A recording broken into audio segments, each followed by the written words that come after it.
Bienvenido, estás en tu casa, te queremos y te lo agradecemos.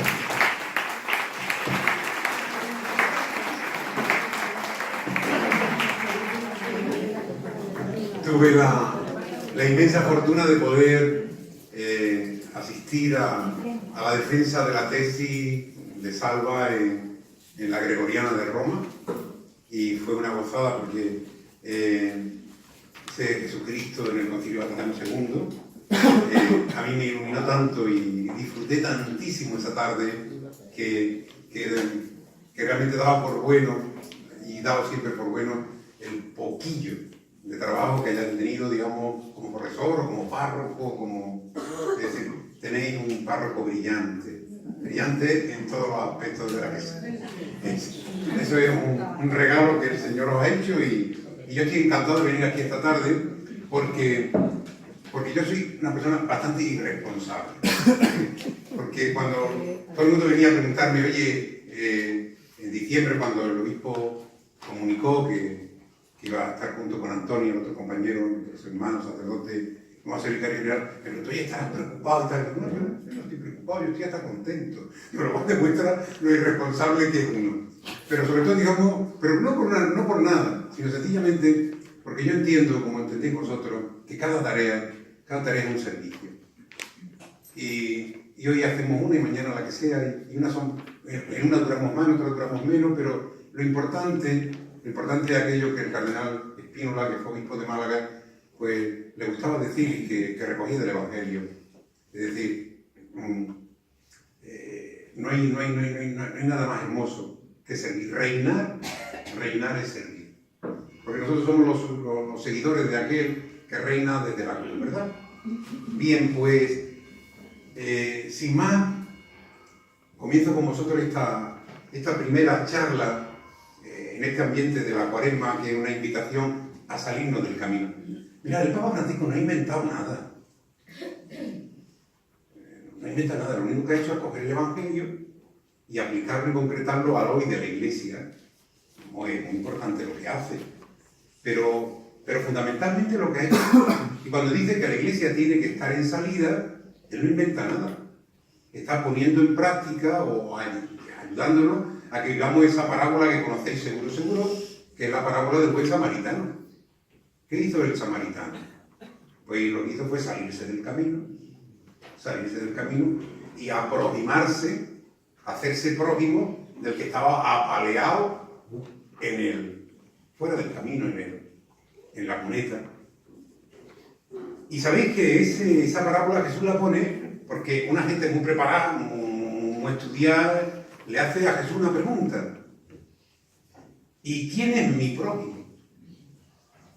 Y cuando todo el mundo está ahí atento, esperando a ver qué contesta Jesús, pensando que Jesús le va a dejar muy claro quién es su prójimo, Jesús cuenta esta parábola. Y termina Jesús haciendo la pregunta: ¿quién fue el prójimo de ese que estaba apaleado? El que se salió del camino.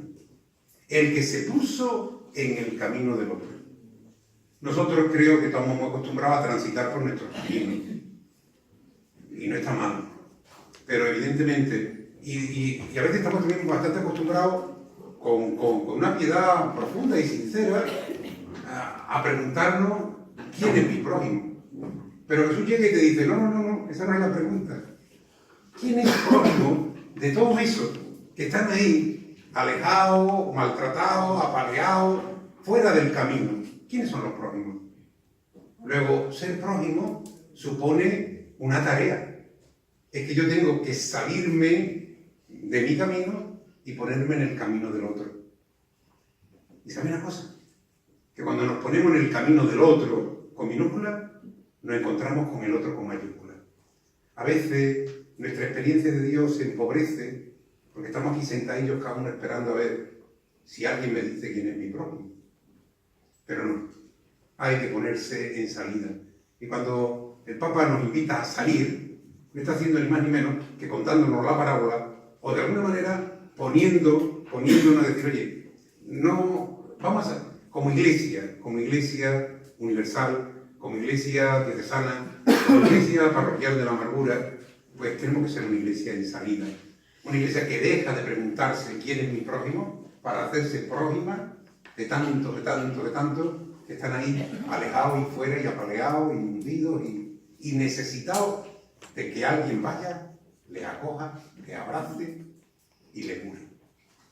Otra de las expresiones que utiliza muchísimo el Papa Francisco, ¿no?, es una iglesia que quiere ser hospital de campaña.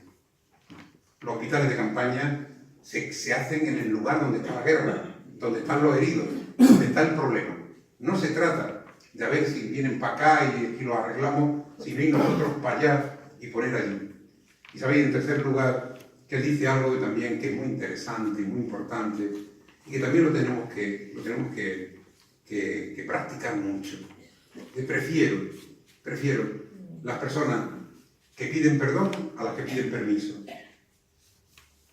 Prefiero una iglesia que pueda correr el riesgo de equivocarse y por lo tanto pedir perdón, que se pase la vida entera pidiendo permiso, porque al final ya sabéis lo que ocurre con los permisos, que mientras llega la parte, lo estudian, lo ven, lo ponen, ya ha pasado la necesidad y ahora la necesidad es otra, ¿no? Caminar, edificar y confesar son los tres infinitivos con los que el Papa Francisco quiso esbozar en la misa de los cardenales, con los cardenales, tras su elección como obispo que hoy celebramos, obispo de Roma, hace 5 años, curiosamente, hoy. Con esos tres infinitivos, con esos tres verbos, esbozó las líneas maestras de su programa pastoral, del que no se ha movido ni una vez. Yo está a mediodía con un grupillo que estábamos juntos, que lo que más llama la atención del Papa Francisco son sus acentos y sus gestos. No ha hecho grandes declaraciones doctrinales, ni grandes reflexiones. De hecho, si os dais cuenta, cuando está reunido con la gente y lleva el discurso, lo cierra, se lo da a alguien, bueno, pues lo fotocopien y lo repartan, ¿no?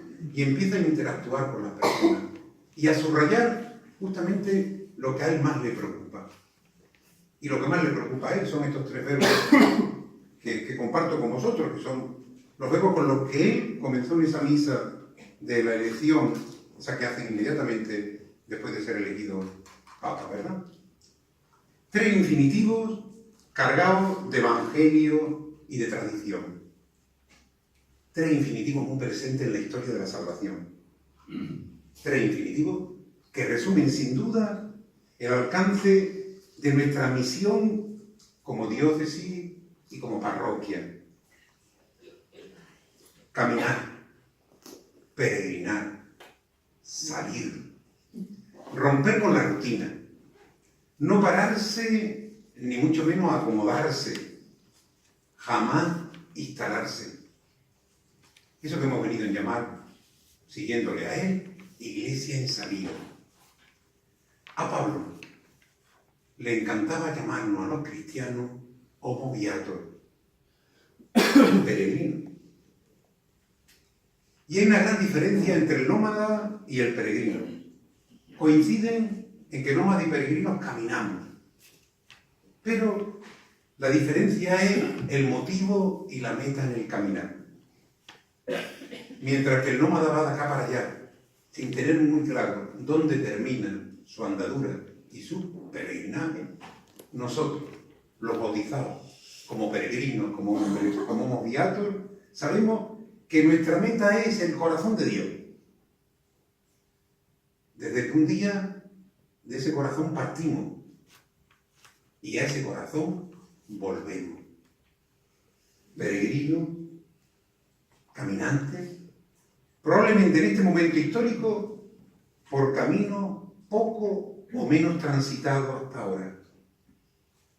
Caminante siempre dispuesto, nos lo ha pedido Jesús, el Señor, a dejar el propio camino para ponernos en el camino del otro. Camino seguro al encuentro del que es totalmente otro, nuestro Dios. El siguiente infinitivo, edificar.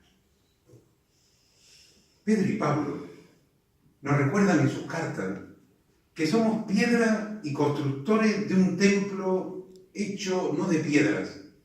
Hace 2 domingos, curioso, ese Jesús que que acaricia a los niños, que se deja tocar por los leprosos, que es un cariño impresionante. Entró en el templo de Jerusalén de una manera increíble, con una dureza extrema. No tenía nada contra aquellos cambistas ni contra aquella gente. Lo que le recomía por dentro era el negocio de los religiosos que aquella gente tenían montado. Porque para Jesús, lo más importante de su vida, lo dice él, es que el Padre sea conocido y amado. Pero para que el Padre sea conocido y amado, lo primero que hace falta es que sea verdaderamente conocido. No una caricatura de Dios, sino el verdadero Dios. Y la gran tarea que tiene la Iglesia es que Dios sea conocido y amado, pero no caricatura de Dios, sino el Dios verdadero. Y me diréis, pero bueno, ¿pero cómo hablar de un misterio? Si Dios es un misterio, ¿cómo hablar de un misterio? Sí, es un misterio, pero es un misterio de amor. Para hablar de Él, lo que hace falta es que ese amor nos envuelva. Para que hablar de ese misterio de amor, lo que hace falta es que nos encontremos con Él. Y encontrarse con Él es como el oxígeno que respiramos. Es vivir en su amor, dejarnos poseer por su amor. No somos los posesores o los poseidores, mejor dicho, de un misterio. El misterio nos posee. Y desde él nosotros afirmamos y comunicamos el amor que hemos recibido. Dios es amor. Y no es ninguna otra cosa. Y en Dios no hay ninguna contradicción. Y ustedes dirán, y cuando me equivoco y hago las cosas mal, ¿qué pasa con Dios? Pues Dios siempre te ama. Hombre, te ama tristecillo, porque no acabas de funcionar, porque eres un egoísta terrible, porque eres un vengativo excepcional. Pero nunca deja de amarte. Porque Dios no puede hacer otra cosa que amar. Dios puede edificar. Es decir, Jesús entra en el templo y habla de otro templo, y habla de nosotros como templo, porque lo que quiere no es dejar muy claro que lo más importante es que Dios sea conocido y amado. Y para eso hay que acabar, hay que romper con las falsas imágenes de Dios. No podemos esconder a Dios, ni escondernos detrás de una falsa imagen de Él. Y por eso es tan importante, junto a la oración y junto a la contemplación, es también muy importante la acción y la formación. Una de las cosas que ayuda enormemente a no tener... Porque ustedes piensen que a veces nosotros, y mucha gente cree que Dios es un sentimiento. Y porque como Dios es un sentimiento, pues como yo no siento nada, me borro. Pero ustedes creen que Dios puede ser un sentimiento, una cosa tan voluble y tan pequeña como es un sentimiento. Claro que para llegar a Dios los sentimientos son fenomenales. O pensar que Dios es una idea. Claro que hay muchas ideas que nos llevan a Dios, pero hombre, encerrar a Dios en una idea o encerrar a Dios en un pensamiento, en un sentimiento, es muy pobre. Dios es más grande que nuestros sentimientos. Dios es mucho más grande que nuestras ideas. Dios es una atmósfera de amor. Y nosotros lo que queremos es vivir, digamos, en esa atmósfera. Y viviendo, ofrecerla y comunicarla. Nosotros tenemos que edificar, somos constructores de un templo hecho no de piedras, sino constituido por todos nosotros. Unas piedras que necesitan ser labradas, talladas, para que se puedan ensamblar. Cuando yo era estudiante de magisterio, nos mandaban trabajos manuales, yo era un desastre. Pero como estaba más delgadito y así, y habíamos estaba masculino y femenino todavía, y en la normal, con un muro allí en medio en el patio para que no nos juntáramos ahí dentro, porque ahora estábamos todo el día juntos. Pues las niñas que estudiaban magisterio me ayudaban, me hacían los trabajos manuales, ¿no? Y para que eso funcionara, es decir, para que un trabajo con piedrecitas eso tiene mucho esfuerzo, mucho trabajo, para que todas las piedras ensamblen y pueda salir algo que se parezca a lo que tú quieres. Pues lo mismo, para que la iglesia sea ese rostro atractivo y atrayente de Jesús, nosotros como piedras vivas tenemos que dejarnos labrar, tallar, para ensamblar piedra con piedra. Y Juan Pablo II, cuando termina el jubileo del año 2000, escribe una carta preciosa en la que dice: sí, yo os invito a la comunión, pero la comunión a veces también es dolorosa. Porque habéis visto cómo van las piedras a la orilla del mar, con muchas aristas. Con muchas aristas, las rocas llegan con muchas aristas. Y terminan haciendo unas chinitas. ¿Quién ha hecho ese milagro? La ola. A fuerza de estar ola contra la piedra, terminan las aristas haciéndose chinas. Para eso hace falta la comunidad. Para eso. Para que todos nosotros, con un montón de aristas, unos contra otros, ola a ola, y el Señor, haciendo la ola más grande, termine por acabar con todas nuestras aristas, hacernos chinitas que ya no pinchan, y construir ese templo vivo que manifiesta un rostro atractivo y atrayente, el de Jesucristo nuestro Señor. Por eso, el Espíritu Santo trabaja incansablemente para que no construyamos nuestra torre de Babel, sino un templo de comunión y de alabanza para nuestro Dios. Un edificio no edificado sobre arena, sino sobre roca. Sobre el único cimiento que fue piedra desechada por los arquitectos y que ahora es piedra angular. Y una llamada de atención a la coherencia y a la excelencia. Dice San Pedro: cuide cada uno a ver cómo construye. ¿Qué estamos construyendo? ¿Qué estoy yo ofreciendo para construir este templo que tiene como rostro el rostro, ojalá, atractivo y atrayente del Hijo de Dios? Y el tercer infinitivo es confesar. Confesar a Jesucristo, esa es la misión. Confesarlo con gestos y palabras. Una confesión que exige conversión y docilidad. Una confesión que es contemplativa y práctica. Una confesión que descubre la vulnerabilidad, la pobreza y la fragilidad de la vasija de barro que somos. Y la luminosidad y riqueza del tesoro que llevamos.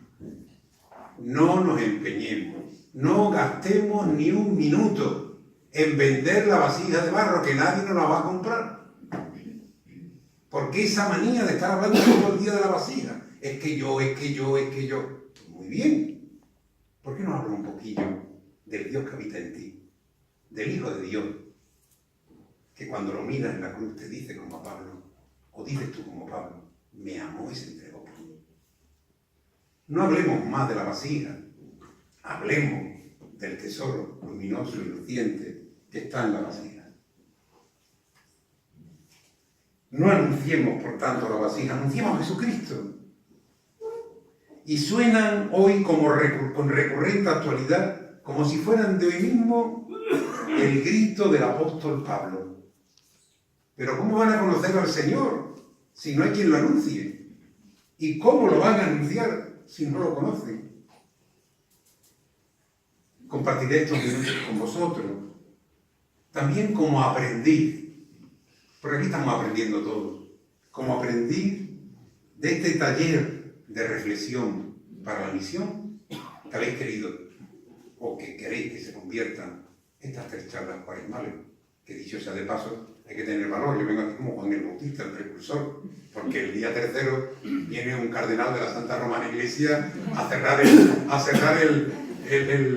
las charlas, y mañana tenéis la inmensa suerte de escuchar a una mujer impresionante, con una experiencia de vida y de fe, y una gran comunidad comunicadora como es Ana María Medina. Por lo tanto, hay algo fundamental y necesario. En la Cuaresma le dedicamos 40 días. Qué curioso. 40 días. ¿40 días? ¿Para qué? Para decir en la vigilia pascual que yo creo en Dios que es Padre, que Jesucristo es el Hijo de Dios que se encarnó y murió por mí, y que el Espíritu Santo es la fuerza y la energía salvadora y gracia de la Iglesia y de mi vida. Joder, 40 días para eso. Pero es que en eso nos va la fe, en eso nos va la vida. Eso es lo que mueve nuestra vida. La Trinidad. Y lo que haremos en la noche santa de la vigilia es renovar nuestra fe. 72 libros escriben los humanos, inspirados por Dios, con un único tema: la fe. La fe. Vale. Y es que es tan importante, es fundamental. Lo que nos reúne como iglesia es la fe. Lo que nos hace creer en Dios como Padre es la fe. Lo que hace descubrir en aquel hombre que pasó por el mundo haciendo el bien, que era verbo eterno y verbo encarnado y verbo crucificado y verbo resucitado y verbo a la derecha del Padre, es la fe. Y quien hace descubrir que el Espíritu viene en ayuda de nuestro Espíritu es la fe. Por eso, la fe es el gran tema. En el Evangelio de Marcos, si os dais cuenta, el evangelista en cada ocasión y en cada momento aprovecha para decir: y los discípulos creyeron en él. Y los discípulos creyeron en él. Es una manera como de decirnos que nunca acabamos de creer del todo. Por eso también nosotros todos los días, y ojalá muchas veces al día, como los discípulos en la barca, le tenemos que decir al Señor: oye, aumentanos la fe. Porque eso sí, y esa es otra. Para cruzar el lago de Galilea, de este mundo, un lago en tempestad, el Señor lo que nos ofrece es una barca movida por las olas. Si ustedes creen que la iglesia es un transatlántico, están muy equivocados. Es más, los transatlánticos también se unen, si no, lo pregunten a los del Titanic. Pero el Señor lo que nos da para cruzar el lago agitado de Galilea, de la historia, es una barca movida por las olas. Eso sí, en la barca va el Señor con nosotros. Aunque da la impresión, no sé a vosotros, a mí muchos días, que se ha echado a dormir a popa. Bueno, habrá que ir a grito a despertarle para que nos digan: hombre de poca fe. La fe es el gran tema. La fe es el gran tema. Es lo que nos mueve a ser evangelizadores. El reconocimiento de Jesucristo como Mesías y desde ahí anunciarlo. Necesitamos, por lo tanto, una conversión personal y comunitaria como evangelizadores. La historia de la salvación no comienza con el pecado de Adán. Y aunque el pecado cambió el proyecto de Dios para el hombre, la creación está marcada por la bondad eterna de su Creador. Y vio Dios que era bueno. Empezaremos la vigilia pascual por ahí. Pero es que el que inventó la vigilia pascual, es que le quedó genial. ¿Habéis visto qué bonita es la Semana Santa de Málaga? Preciosa, preciosa. Desde el Domingo de Ramos hasta el Viernes Santo, no, es genial. Esos tronos, esas luces, esas velas, ese olor, Pero más bonito que todo eso junto es la vigilia pascual. Para un hombre, para una mujer con fe, ahí descubre todo lo anterior y más. Es de una belleza insuperable. Preparemos intensamente la vigilia pascual. No dejemos un detalle. La luz, las flores, todo. No dejemos nada. Porque ahí nos reconocemos. Ahí es donde la fe la expresamos. La historia de la salvación no comienza con el pecado, sino con la bondad de Dios. Y vio Dios que era bueno. Por eso la primera lectura que hacemos en la vigilia es la creación. ¿Os dais cuenta qué empeño en el autor bíblico por una y otra vez decir: y era bueno, y creó tal cosa, y era buena, y era buena? Porque el mal es histórico.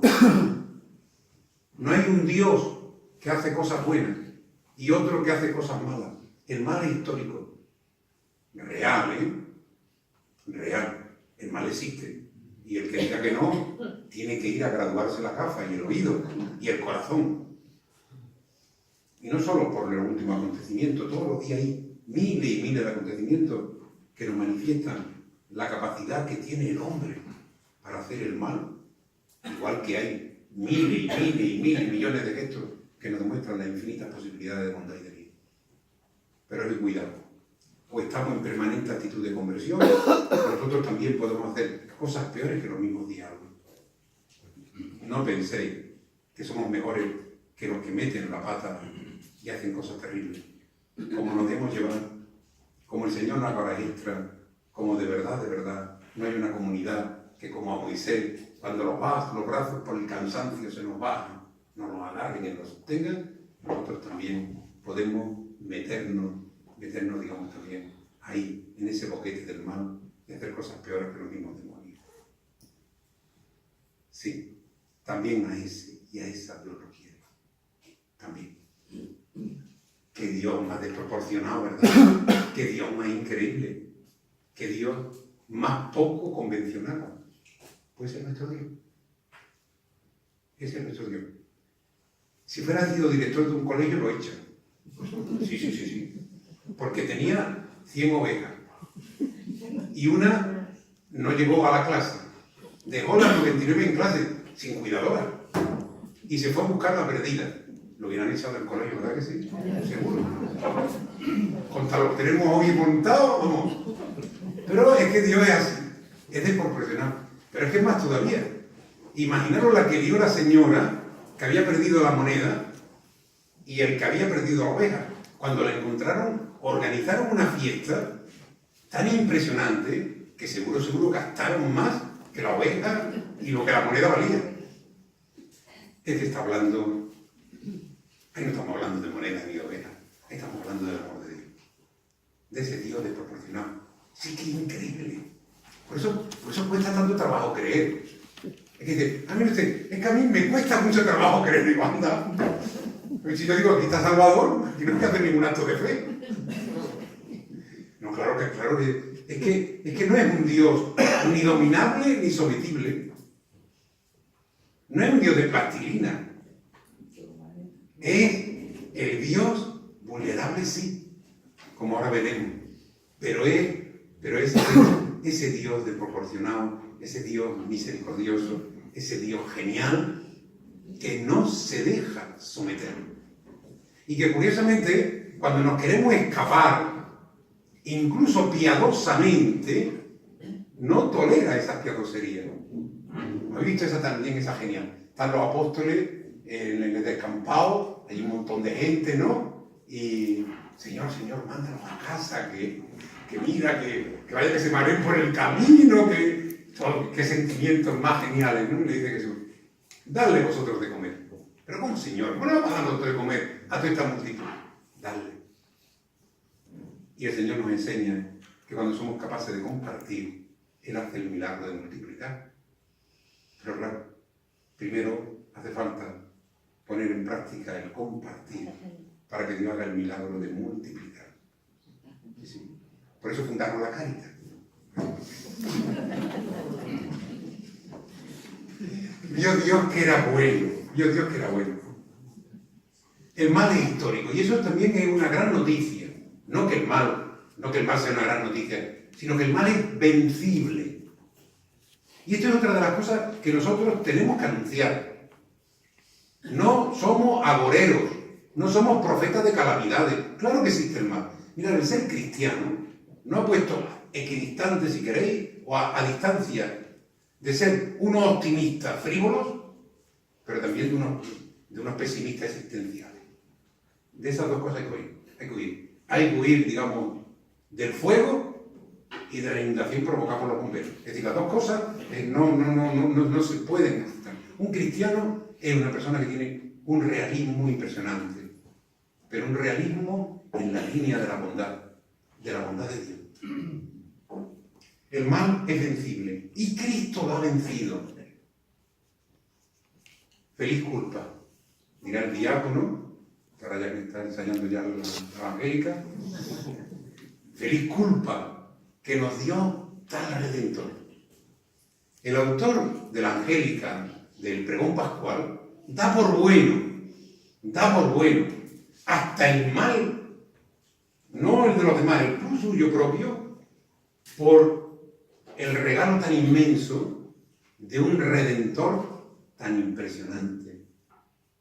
Sí, feliz culpa, que nos trajo tal Redentor. Cristo ha vencido al mal. La única fuerza, pero Jesús vence al mal con la única fuerza que es capaz de vencerlo. El gran poder de Dios. ¿Y cuál es el gran poder de Dios? Su amor. Que en Cristo se llama cruz. Qué sabiduría la de la piedad popular, que llama Jesús del gran poder a un nazareno con la cruz a cuesta. Mirad qué cosa, porque el gran poder de Dios se llama cruz. Desde el mismo momento en que Dios entró en el juego del amor, se volvió eterna y divinamente vulnerable. No lo digo yo. Nos lo cuenta su Hijo en esa parábola que es el Evangelio del Evangelio. La de aquel padre que siente alegría cuando el Hijo vuelve, inmensa alegría por la vuelta, como inmenso fue su dolor por su partida y alejamiento. El Papa tiene en su escudo un lema: miserando acquerendo. Lo miró con misericordia y le digo: vete conmigo. Ahora entendemos por qué el Papa habla tanto de la misericordia. Porque para él es otra línea básica en su vida. También a nosotros hoy, Jesús nos mira como Mateo. Seguro que Jesús había mirado a Mateo muchas veces. También a ti y a mí. Pero, ¿por qué no cruzar hoy la mirada y experimentar una vez más su misericordia? Y oírle como la primera vez decirnos: sígueme. Y aunque esto de la conversión es un tema muy serio, yo animo y me animo a que nos miremos con un poco de humor. ¿Sabéis por qué? Porque como dice la Escritura, en el libro de la sabiduría, Dios jugaba con las nubes. Anda. Que Dios también jugaba y juega con las nubes. Y nosotros somos tan serios a veces, ¿verdad? Tan serios, que esto es muy serio. No. Esto es muy serio, pero no es muy triste. Si serio es tristeza, no. Hagamos todo lo más lúdico que podamos. Este itinerario prepara una parroquia lúdica. Me ha encantado cuando he llegado y he escuchado la música como introducción a una charla cuaresmal, ¿no? Normalmente cuando entramos en una iglesia todo el mundo dice... No digo que no, el silencio es una genialidad, pero también, digamos, la música, y también la acogida, y también la sonrisa, y también la alegría, fundamental. Nosotros somos aquí mucho de paella. Te lo digo para que lo sepas. ¿O no? ¿Sí o no? Sí.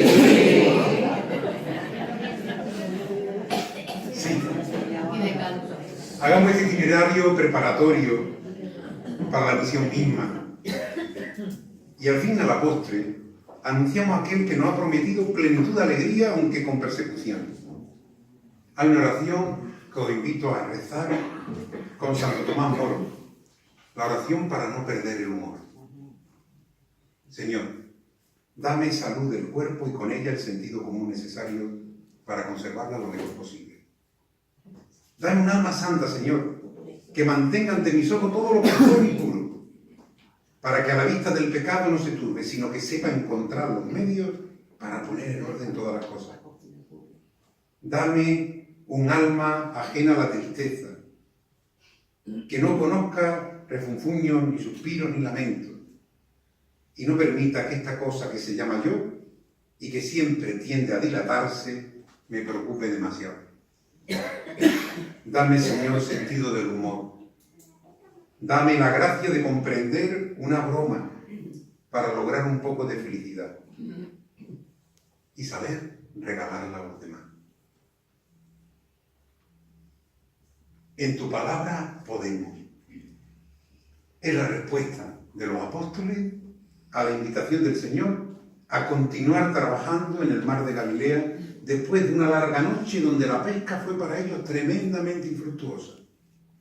Bastó el reconocimiento y la presencia sentida del Señor para volver a la faena y volver sin más pretensiones que cumplir con lo que el Maestro le había encomendado. Estamos recorriendo un camino, nos lo ha recordado el párroco, marcado por la mirada constante de la comunidad a la ternura del Padre, con la certeza que da la fe y con la fuerza que destila el amor, que el crecimiento en la fraternidad solidaria es siempre y antes que nada fruto de reconocer con esperanza que el Padre Dios nos amó primero. Con esa misma esperanza hemos abordado y estamos abordando como iglesia y como parroquia con gratitud esta hermosa peregrinación de la mano de la Virgen, de la mano de María, al encuentro una vez más del amor del Padre, bajo la guía del Espíritu del Señor que siempre nos saca de nuestro atajo y nos pone en salida. Obediente como los apóstoles a la invitación y al mandato del Maestro, rema mar adentro, para poder responderle hoy y todos los días de nuestra vida con su fuerza y nuestras ganas. En tu palabra podemos. Cada día, en esos ratos de oración y silencio, donde el buen Dios gusta revelarse, le escuchamos en una inmensa gama de silencio y experiencia las palabras que han revolucionado nuestra existencia. Te amo. Te he elegido porque te he amado. Con amor eterno te amé. Demasiado contagiado de eficacia, de estadística y hasta de un cierto marketing, queremos. Yo se lo pido cada día al Señor y pedíselo también vosotros, para vosotros y para la iglesia entera, muy especialmente para nuestra iglesia diocesana. Queremos que el Señor una vez más nos libere y dejarle que nos hable al corazón, que tome posesión de nuestros sentidos, de toda esa maravillosa complejidad que es nuestra existencia. Y por último, tenemos que alegrarnos y hacer fiesta. Me parece genial eso de la paella. Son las palabras del hijo pródigo, del padre del hijo pródigo al hermano mayor, casi al final de una de las parábolas de la misericordia, que con acierto son llamadas el Evangelio del Evangelio. Esta parábola tiene que ser la música de fondo para una iglesia en salida, que jamás reprocha al que se fue y vuelve, y que jamás se sitúa en una esquina diciendo que aquí los que no hemos quedado son los que marcamos el ritmo y la música. Pues no, señor. Está claro que en la parábola la alegría de Dios supone su misericordia, pero añade algo que el concepto de misericordia no incluye, algo más admirable que la misma misericordia, el hecho portentoso de que una criatura es capaz de alegrar el corazón de Dios. ¿Por qué hablamos tan poco de esto? ¿O es que no acabamos de creernos que tú y yo somos causa de la alegría de Dios? Dios goza cuando recobra un hijo perdido. Hoy, más que hablaros de la misericordia, quiero terminar hablando de la alegría. Ciertamente es algo demasiado asombroso, demasiado maravilloso, casi increíble. ¿Qué puede significar alegría en Dios? Seguro que alguien nos diría, un buen teólogo de eso, ¿no? Diría, bueno, en Dios eso de la alegría tiene que tener otro sentido, una cosa puramente analógica respecto a la alegría humana. Por supuesto que sí, pero ni más ni menos analógica que su misericordia con relación a la misericordia humana. Si la alegría de Dios es completamente distinta a la nuestra, también lo será su misericordia y los restantes atributos. Desde luego Dios es inexplicable, pero esto aquí ahora lo único que significa es que cuando recupera a uno de sus hijos, siente una alegría inexplicablemente parecida a la nuestra. Ahora entenderemos por qué Dios está tan deseoso de perdonar. ¿Sabéis por qué? Porque el perdón a Dios le hace feliz. El hijo menor volvía andando y su padre echó a correr hacia él. La misericordia de Dios es más impaciente que nuestro arrepentimiento. Él desea más intensamente perdonar que nosotros ser perdonados. Dios se alegra cada vez que un hijo suyo vuelve al hogar. Su alegría es tan grande como grande fue el dolor que sintió al verlo partir. El hecho de ser padre y madre, como vosotros, a Dios lo ha convertido en un ser vulnerable, expuesto al amor y al desamor de sus hijos. Qué poquito hablamos de esto, ¿verdad? Pues esto es verdad. Y no lo cuento yo, no lo cuenta Jesús. Evangelio, lo sabéis, significa literalmente buena noticia. ¿Y cuál es la noticia? Que Dios es un Padre y nos perdona. Pero no vayamos con la rebaja, ¿eh? No solo perdona y se alegra con los que pensamos A, también con los que piensan B, C y D. Junto al lago de Galilea, Jesús hace amistad con los sencillos. Y con los sencillos aprende tantas cosas, que después le van a valer muchísimo en su predicación y en su vida apostólica. Pero junto al lago de Galilea, Jesús hace dos cosas geniales, que nos enseña también para la misión, para construir, para esta iglesia en salida, para no equivocarnos. Junto al lago de Galilea, Jesús hace amigos, hace amistad. Eso es fundamental. No conozco a nadie que se haga amigo tuyo si va a meterle el dedo en el ojo. No podemos ser la iglesia que siempre está metiendo el dedo en el ojo. No podemos ser tampoco una iglesia del jiji jaja, no. Pero hombre, como actitud básica y primera, ir a meterle el dedo en el ojo a los de enfrente, no lo recomiendo, vamos. Si es que queréis tener algún resultado misionero, ¿no? No. Pero hay dos cosas que hace Jesús junto al lago de Galilea. ¿O qué no hace si queréis? La primera, Jesús no da ideas. No da ideas. Da vida. Da vida. No vayamos por ahí a darle a la gente ideas bellísimas, preciosas. Mi idea es que yo pienso que yo... No, mira. Ve a dar la vida. Y segundo, junto al lago de Galilea, Jesús no salva vidas. Perdón, no salva ideas. No salva ideas, salva vidas. Ojalá pusiéramos el mismo entusiasmo en hablar de Jesús que el mismo que ponemos en criticar, no sabemos a quién, pero vamos, con la misma pasión. ¿Verdad? Sí, es verdad. La figura correlativa del padre y el hijo menor, que acude a él y se siente totalmente acogido, sanado, inundado de gozo. Y a su lado, como decía, está esa la contrafigura del hijo mayor. Es el símbolo de una religión triste, árida, legalista, estrecha. Es esa religión que invita a la ascética sin mística y a la mística sin dulzura. Esa religión del hijo mayor no la queremos, no evangeliza, no es misionera. Es una actitud de desconfianza como actitud básica y previa. Desconfianza ante lo gratuito. Desconfianza ante el prójimo. Desconfianza ante los dones de la asistencia suma y sigue. Unos cristianos que todavía no han descubierto, no hemos descubierto quizás, eso que constituye la sustancia del mensaje que llevamos en esa iglesia en salida que quiere construir la fraternidad. El mensaje de Jesús es una buena noticia, una oferta de salvación, una promesa de felicidad. De hecho, para mucha gente, religión y felicidad parecen como ideas contrapuestas.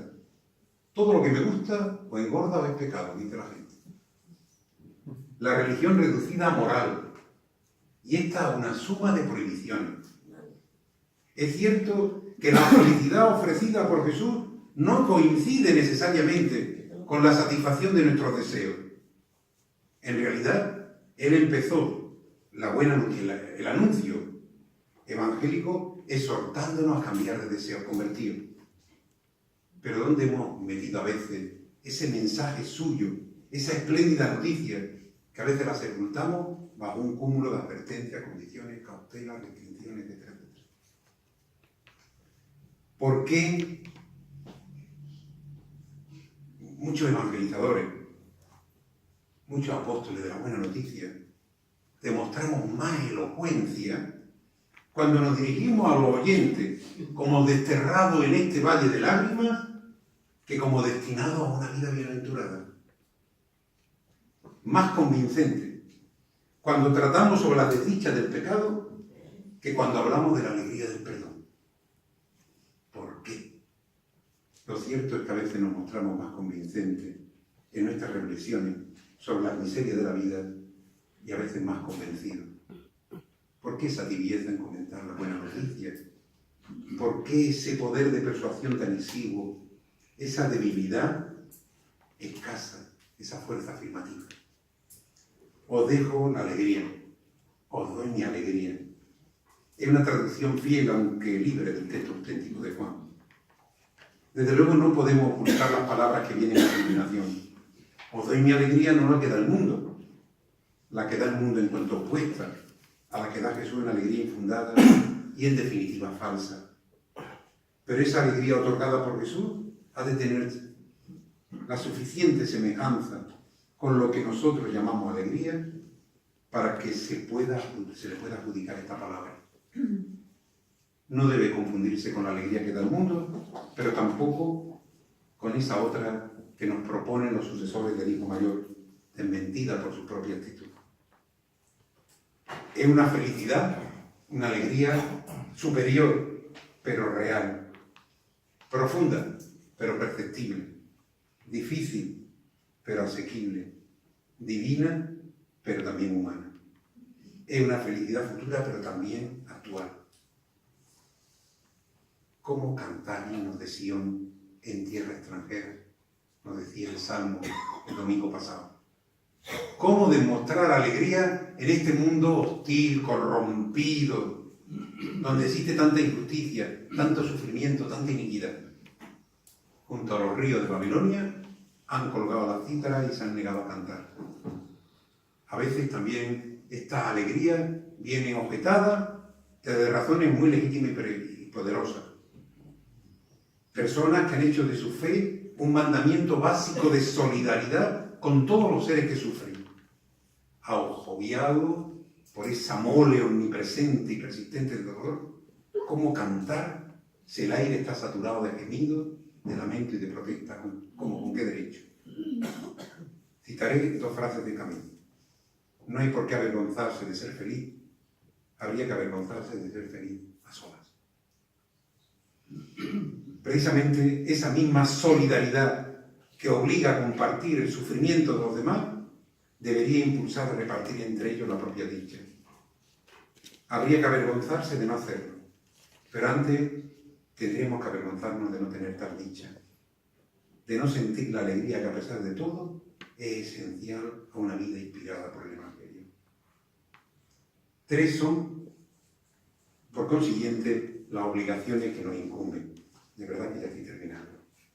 Hacernos receptivos a la alegría del Evangelio. Procurar difundir esa alegría entre los habitantes de esta tierra extranjera y defenderla contra todos sus detractores. No nos hemos hecho cristianos, o mejor dicho, no nos han hecho cristianos, porque nadie es cristiano, para ser felices. Pero si en nuestra vida no se advierte de algún modo esa alegría derivada de la buena noticia que predicamos, el cristianismo deja de ser creíble. Es una alegría que procede de la fe y la esperanza y que conduce inexorablemente a la caridad. Sabemos que el mal sigue. ¿Y qué hace Dios? La respuesta más frecuente suele ser: Dios calla. El silencio de Dios. Constante reproche y denuncia en labios de los no creyentes. Y explicación que apela al misterio por parte de muchos maestros de la fe. Sin embargo, existen razones para pensar que Dios no se limita a guardar silencio. Dios se alegra. Y no se alegra porque la impiedad y la injusticia hayan desaparecido del mundo, no. El motivo es otro. Tenemos que alegrarnos y hacer fiesta porque este hermano tuyo estaba muerto y ha vuelto a la vida, estaba perdido y ha sido encontrado.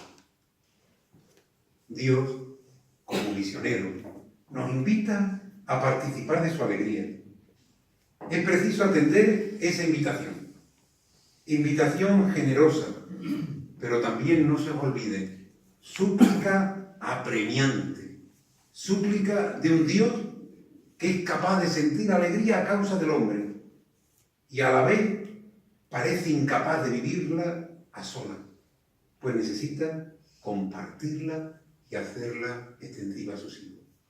Y ese es nuestro Dios, ese es el Dios en el que nos movemos, peregrinamos, existimos y todavía peregrinos en este mundo, experimentamos día a día la grandeza y la belleza de su amor.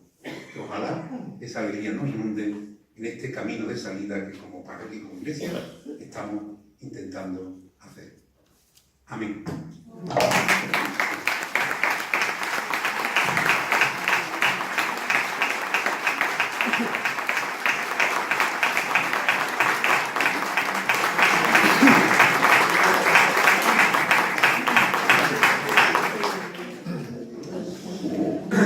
No queremos retrasar más, pero si hubiera alguna pregunta o alguna cuestión que queramos hacerle a don José, pues podemos hacerla.